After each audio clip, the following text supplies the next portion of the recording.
मलबे की ऊंचाई को देखते हुए क्या जनवरी में इस बात का अंदाजा लगाना मुश्किल था कि जब अप्रैल मई में पानी आएगा तो इसके असरात गुलमित तक आएंगे। ये पानी शिशकट, आइनाबाद और गुलमित को डुबो देगा।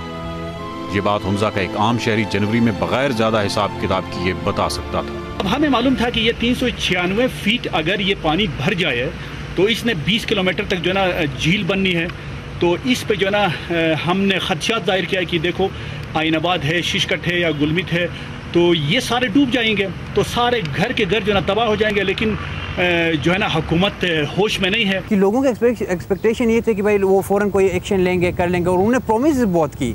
NDMA के जो चेयरमैन वहाँ गए उस वक्त, जनरल फारूक, उसने विज़िट किया उस दूसरे दिन। उसके बाद वहाँ के स्पीकर ने खुद ये कहा कि नहीं ये कोई बड़ा आफात नहीं है, ये तो हम कर लेंगे, कुदरती है, हम कर लेंगे। वहाँ के फेडरल और लोकल गवर्नमेंट दोनों ने वहाँ पे आके ये किया था कि नहीं हम इंशाल्लाह इसको चंद दिनों में निकाल लेंगे। इवन कि उस टाइम जो है चाइनीज़ की जो गवर्नमेंट थे उसने इनसे कांटेक्ट किया कि हमें ये प्रोजेक्ट हैंड ओवर करे और हम इसको 45 डेज़ में ये जो वाटर है इसको इस लेक से रिलीज़ करेंगे। चाइनीज़ इंजीनियर्स है वो बहुत बेहतर काम करते हैं as compare to Pakistani engineer. जो हमारे पाकिस्तानी इंजीनियर्स है इन्होंने जो है ना सुबह 9 बजे से काम शुरू करते हैं और 4 बजे ये काम बंद करते हैं, दरमियान में ये 2 ब्रेक करते हैं।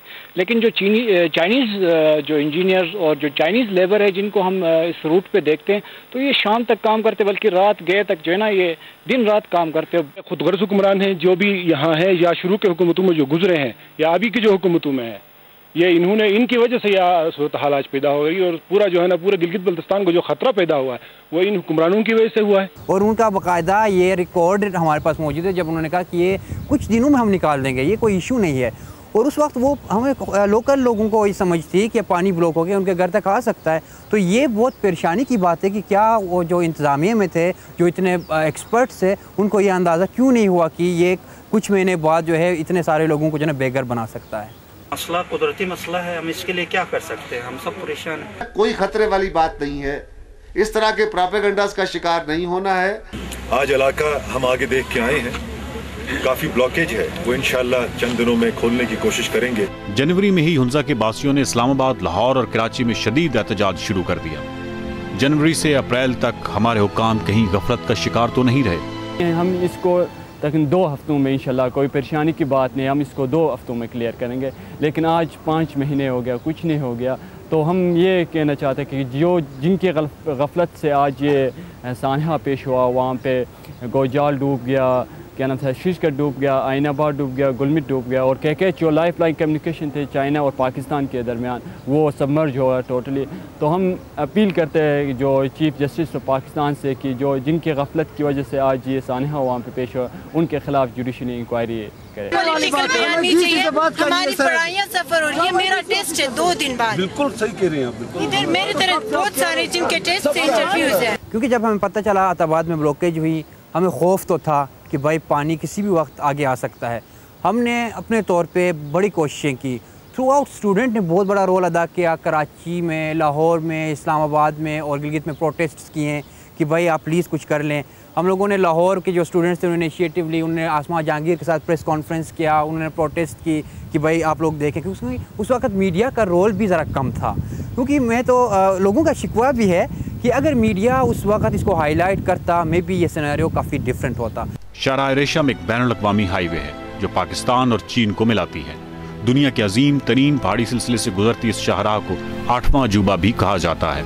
शाहराह रेशम का 20 किलोमीटर का हिस्सा झील की जद में आ चुका है। शाहराह रेशम पर वाक़या एक इंतहाई अहम पुल शिशकट ब्रिज भी ज़ेरे आब आ चुका है। इटली की साइंसदानों की एक सर्वे रिपोर्ट के मुताबिक पूरी दुनिया में लैंडस्लाइड से बनने वाले कुदरती डैम्स की तादाद 500 है, जिनमें दुनिया का सबसे बड़ा डैम ताजिकिस्तान में मुर्गाब दरिया पर वाक़या है।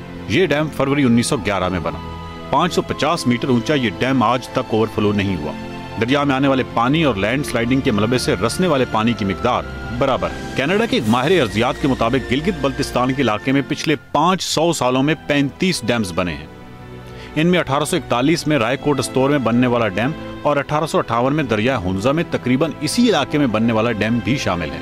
1841 में रायकोट के डैम के टूटने से तरबेला के इलाके में सिख फौज के 500 सिपाही बेखबरी में मारे गए थे। इसी तरह 1858 में दरिया हुंजा में बनने वाला डैम भी टूट गया था।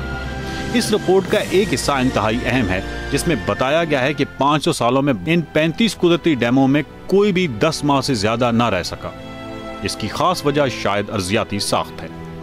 क्या इतने बड़े डाटा की मौजूदगी में हुकूमत का ये मौक़िफ़ कि डैम टूटने के इम्कानात कम हैं कोई अहमियत रखता है?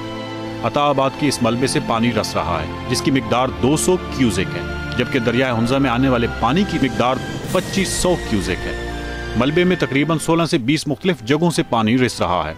ये तमाम सूरत हाल इस बात की अक्कासी करती है कि दरिया हुंजा पर बनने वाली ये झील किसी मुमकिना बड़ी तबाही का बायस बन सकती है। हुंजा, जिसकी शोहरत पूरी दुनिया में फैली हुई है, जिसके बारे में कहा जाता है कि जहाँ जराइम की शरह 0% है, पाकिस्तान के लिए हमेशा फख्र का बायस रहा है। हुंजा के बासी जो मेहमान नवाजी की वजह से अमेरिका से ऑस्ट्रेलिया तक शोहरत रखते हैं, आज दर बदर हैं।